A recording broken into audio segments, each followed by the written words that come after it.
Goeiemôre, groet julle vanoggend in die wonderlike naam van Jesus en dankie vir die voorreg wat julle vir my gee om bietjie in God se woord in te gaan met julle en net te deel dit wat die Here op ons hart lê hierdie week en dit wat die Here met ons wil deel vir die week wat voor ons lê.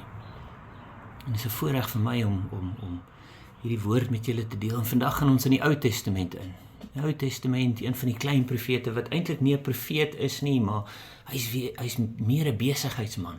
Hy werk in die koning se diens, hy is daar, hy werk, hy doen wat hy moet doen en dan hoor hy dat iets fout gaan met een van sy volk.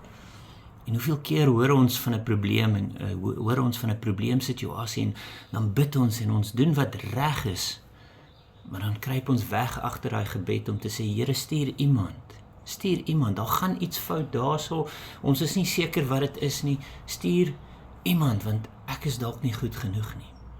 En die Here praat met jou, en hy sê, as iemand na jou toe kom, en hy staan daar met 'n probleem, dan moet jy bid, jy moet die dinge doen, en dit was so met die profeet Nehemia. As ons lees hierso in die eerste hoofstuk, reg van die begin af, hy sê die geskiedenis van die Nehemia, die seun van Haggalja, en in die maand Kislev van die 20ste jaar, toe ek in die vesting Susan was, het Hanana, een van die broers gekom, hy en manne uit Juda, en ek het hulle gevra na die Jode, die vrygeraaktes wat oorgebly het uit die gevangenskap, en na Jerusalem. So hy vra na sy broers, hy vra na sy familie, hy vra en hy hoor en dan hoor hy van die ellende. Hy hoor van die mure van Jerusalem wat afgebreek is. En dadelik gaan hy in 'n posisie in en hy sê daar en toe hulle hierdie woorde hoor, het ek oor gesit en geween en ek het daarlank getreur. Daarlank, want hy hoor en dit is sy hartsmense, sy familie wat swaar kry. En hy hoor en hy bid, en hy vra die Here, Here, wat gaan ek doen hier omtrent? Sien, baie van ons vandag sê, Here, stuur iemand.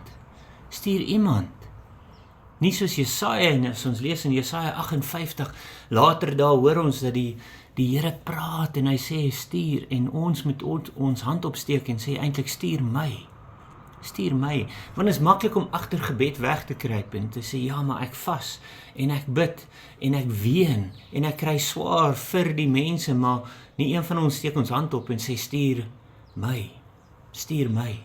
Nie geld in 'n probleemsituasie ingooi nie, partykeer het mense ons nodig, langs hulle te sit en daai pad saam met hulle te stap. Ja, en ons moet die gees van onderskeiding hê, so ons weet wat om te doen en wanneer om dit te doen.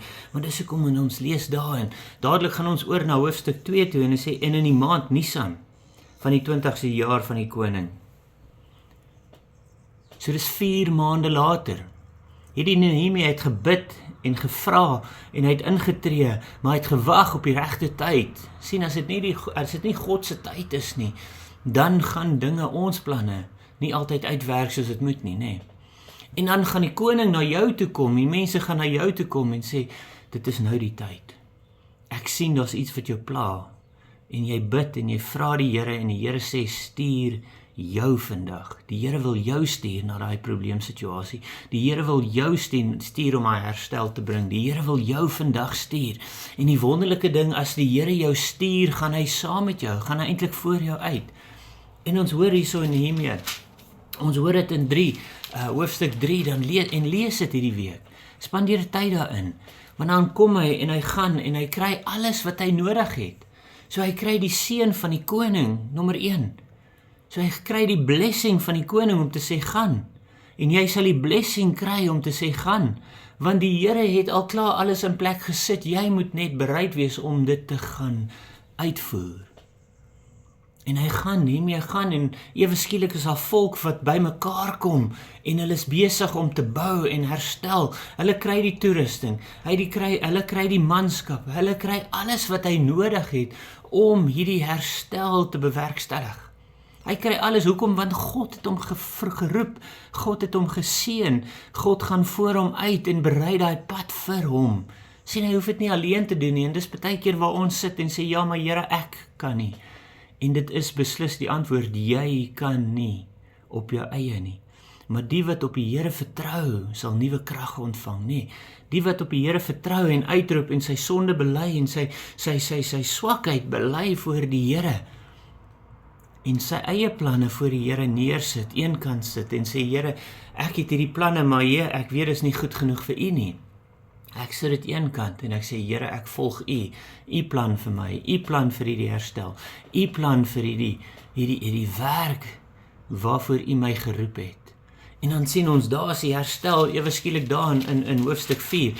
En dan moet ons weet, dat soos wat ons God se plan begin uitvoer, en hierso in hoofstuk 4 lees ons van Nehemia, ons lees van ewe skielik, dan kom die vyand, en hy kry sy ander chommies by mekaar, en dan gaan hulle inkom om jou planne te vernietig. Maar ons weet die planne van die Here sal geseënd wees. Die planne wat die Here in ons harte geplaas het, sal geseënd wees. Dit sal uitgevoer word tot in die einde. Dit wat die goeie werk wat die Here begin in my en jou, gaan hy volbring tot aan die einde. Ons moet net aanhou vertrou, ons moet nie bang wees nie, want ons weet dit gaan gebeur, en dis wat hierso gebeur in hoofstuk 4. Daar kom ewe skielik die vyand, en hy maak planne teen ons, en hy maak planne teen jou, want hy wil nie hê God se plan moet seëvier nie. Ons lees dit van die begin van in Genesis daar, nee, dat die vyand kom, en hy wil, wat vyandskap tussen jou saad en haar saad. En hy weet, die hele Ou Testament praat van die feit dat die vyand kom om God se plan te vernietig. Maar wat gebeur? God sal die kop van die vyand vermorsel, verbrysel, gebreek. Hy sal het, he will trample it under his foot. Hoekom? Want God het al reeds die vyand oorwin aan die kruis. God se planne sal seëvier. En ons lees dit hierso nie. En ons lees dit hierso in hoofstuk 4 van Nehemia, in hoofstuk 4 vanaf vers 15 daarso. En toe ons vyand hoor dat dit aan ons bekend geword het. Sien, die vyand maak planne, maar God gaan mense jou pad langs stuur om vir jou te sê, wees versigtig hierso, wees versigtig daar. En is ons verantwoordelikheid om nie bang te word nie. Hy sê die vyand kom, en ons weet dat die vyand sal kom, maar is jou verantwoordelikheid om te staan, om te sê, die Here het my na hierdie ding toe geroep, die Here het my geroep vir hierdie dinge, en dit sal geseënd wees. Hoekom? Want die Here sal. En dan staan ons vas op God se woord, maar ons moet ook gereed wees om te fight, nee. En dit sê daar vir ons, en toe ons vyande hoor dat dit aan ons bekend geword het, en God hulle planne verydel het. God hulle planne verydel het. Nie die mense nie. En dis ook wat gebeur, ons hoor dat die vyand kom, en dan sit ons al die planne in plek, en ons gaan uit en ons los die werk wat die Here in ons toevertrou het. Ons los dit, ons sit dit een kant, en ons gaan fight met die vyand. En ons mors ons energie, en ons tyd, en ons krag, en alles. Dan kan ons nie meer die herstel doen wat die Here vir ons gesê het, ons moet doen nie. Sien, die Here sê, ek sal vir jou fight. Hou aan met die werk van God wat hy aan jou toevertrou het. En hy sê daarso, en God hulle planne verydel het ons almal teruggegaan na die muur, elkeen na sy werk. Elkeen na sy werk. Jy sien, hulle het nie gaan fight teen die vyand, hoekom? Want God het al reeds die vyand se planne verslaan. Hy het die vyand se planne aan jou bekend gemaak, en hy sê, doen net die werk wat ek aan jou gegee het om te doen. Die res sal God vir jou fight. Die res gaan God die oorwinning kry, nee. En hy sê, en van die dag af was die helfte van die mense besig met die werk, en die ander helfte het die spiese en die skilde en die boë en die pansters gehou, terwyl die owersters agter die hele huis van Here gestaan het. Sien daarso, en van die bouers aan die muur het die lasdraers hulle werk so gedoen, dat hulle met een hand die werk verrig het, terwyl die ander hand die werpspies vashou. beteken dat ons nog steeds moet waaksaam wees, nee. Die woord van die Here in die Nuwe Testament sê, waak en bid, wees wakker en bid, weerstaan die duiwel en hy sal van jou vlug, weerstaan, nie fight teen hom nie, weerstaan, staan op teen hom en sê, dit is nie ek nie, ek trek die volle wapenrusting aan, ek het die wapenrusting aan, ek is besig met die werk van die Here, maar ek gaan nie sluimer, ek gaan nie slaap nie, ek gaan wakker staan en ek gaan wakker bly, teen hierdie vyand, want ek weet, hy loop rond soos 'n brullende leeu. Hy is nie een nie, hy loop rond soos een. Hy probeer ons bang maak. Hy probeer vir ons sê dat die oorwinning is nie daar vir die Here nie. Hy probeer vir ons so bang maak en bang praat dat ons die oorwinning aan hom sal gee. Deur die feit dat ons kan nie. En dis presies wat hier so gebeur het. So hulle het geweet van en God het vir hulle gefight en hulle het gesê, alright, wees nog steeds wakker, staan wag, en die res van julle hou aan met die werk van die Here, bou, en dis hoekom ons bidders nodig het. Dis hoekom ons in die ou dae het hulle daai bidders gehad, daai vroue bidders, daai mans wat gebid het en ingetree vir die volk van die Here. En ons het dit nie meer nie. Hoekom? Want ons wil die oorwinning vandag hê.